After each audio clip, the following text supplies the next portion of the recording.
In this video, I'm going to talk to you about free market economies or free enterprise economy. And so I want to really get into exactly what that means. And really, the basic idea of a free market economy is just simply that the people have the freedom to buy and sell what they want with no regulations, no rules about what they're going to buy or sell. And so that gives the most amount of freedom to the people. And so when we look at that, there's some advantages and disadvantages to this idea of a free market, a completely free market where there's no rules and regulations as to what you can buy or sell. Now, each side of these, there's people on both sides, and there's people of whether we should have a completely free market or a heavily regulated market or a somewhat regulated market. So there's kind of different opinions about all of this. And so even these kind of traditional advantages and disadvantages that I'm going to talk to you about a free market economy, depending upon your perspective or point of view, somebody might argue or disagree even with these general advantages, but they are fairly well accepted that these are at least partially accepted as advantages and disadvantages of this system. So first we're going to look at the advantages of the free market, disadvantages of the free market. Then we'll look at the advantages of a regulated market and disadvantages of a regulated market. All right, so let's get started. When we talk about a free market, there's really 4 or 5 big advantages that people traditionally talk about. First off is simply it's a free market. You're talking about free enterprise. You have freedom. Okay, that's the first one, is that people have the freedom to act in the ways that they think is best for themselves, and that's an important advantage or bonus. Another advantage is it leads to economic growth. That freedom leads to economic growth because there are not very many obstacles in your way as far as the buying and selling of goods and creating. And which kind of gets us to a third one of the advantages that's often named is it encourages creativity and innovation. Because there's not a lot of regulations, you have the freedom to try new things, and if those new things work out, then you've maybe created something new, come up with this new idea, and you will then therefore have the freedom to benefit from that innovation or that creativity, that new idea, that risk that you took. Another advantage of the free market, it creates competition. So competition generally leads to better prices, because if you set prices too high and you have a competitor, they lower the prices, and the business that has the higher prices generally does worse, doesn't do as well. It often will also lead to better service, because if you provide good service, people will want to go there, and maybe you can even have a little bit of a higher price, but your service is so much better that people still will prefer this particular business over another business. And so it creates competition, which is healthy for an economy, according to those that support a free market. It also helps to create an efficient use of supply and demand. So if there's a demand for certain goods and you can financially benefit from providing that service or those goods, then you will work hard to supply those goods. And so we've got those. Let me just recap real quick. Freedom, economic growth, competition, supply and demand is efficiently met, and it encourages creativity and innovation. Okay, so those are some of the big advantages to a free market. Now, there are some drawbacks and disadvantages to it. It can encourage businesses to disregard safety. It can be safety of the general public, safety of their employees, and even safety of the planet or the environment. So your business may do really well making a certain product, but maybe you have to use a solvent, and disposing of that solvent in a way that is safe to the environment is more expensive than releasing it into water, into the waterways, into a river. And so the business in that case has a reason to do something that would harm the environment, and so and therefore could also harm people and harm their employees. And so that is one disadvantage of a completely free market or a no regulations market that you can encourage people to disregard safety. And we just kind of named 3 different groups of people that their safety could be disregarded.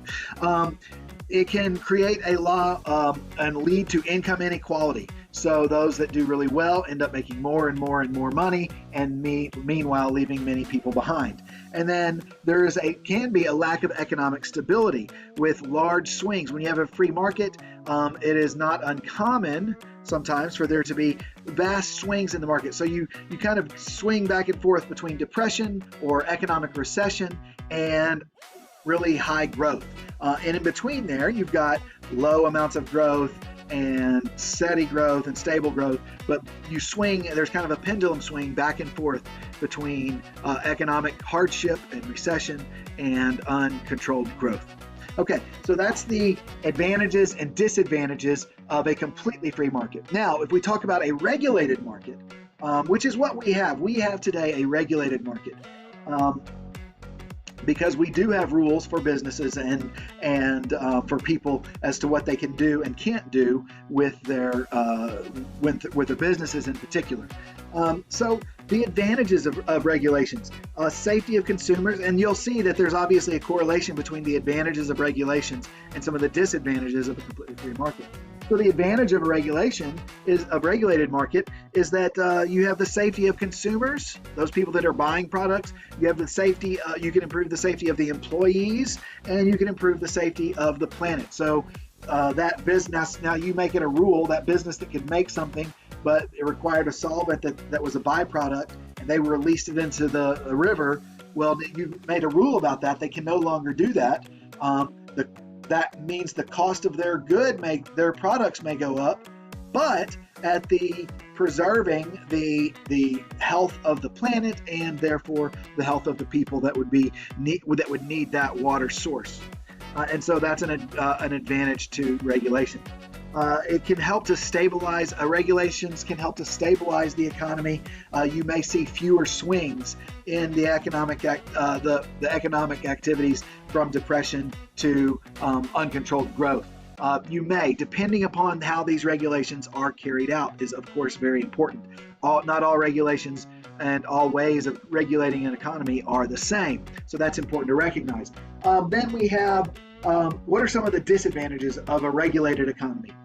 And keep in mind, when you're talking about a regulated economy, a regulated economy is even any rules at all. And so there can be a really wide range of very few regulations to extremely high number of regulations.